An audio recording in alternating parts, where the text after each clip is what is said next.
picked of our Torah, and what's amazing is how we have this week's Parsha Shlach. It has to do with the spies, and the big thing about the spies is they're naysayers.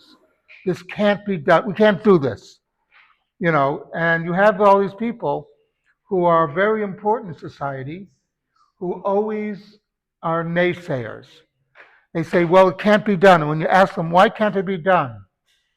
And their answer is, well, it's never been done. So the obvious question is, just because it's never been done doesn't mean it cannot be done. This is a problem that we have throughout history, the naysayers.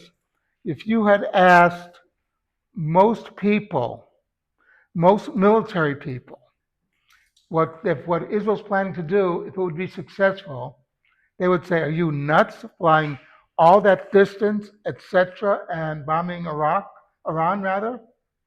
They'd say, this is impossible. It can't be done. Yet it's being done. Baruch Hashem, thank God.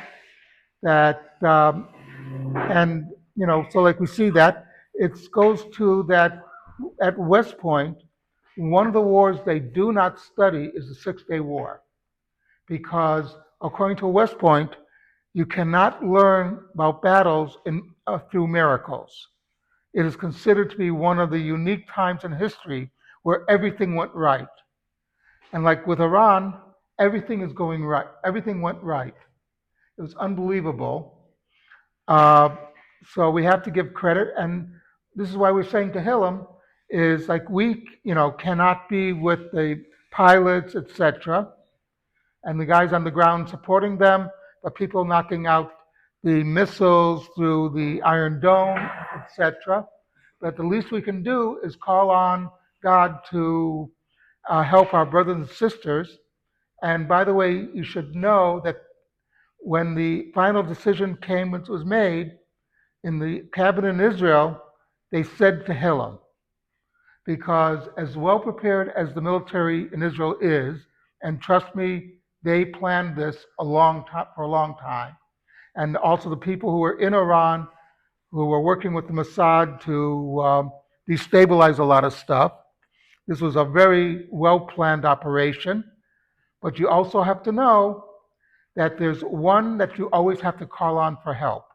And that is, of course, God. And you pray that God is on your side. Goes back to during the American Civil War. Abraham Lincoln was asked, is God on your side? He said, that I can't answer, but I hope we're on God's side. So I hope that what we see going on shows us that we're on God's side, and that God willing, this will be over very soon. But something to think about. We saw the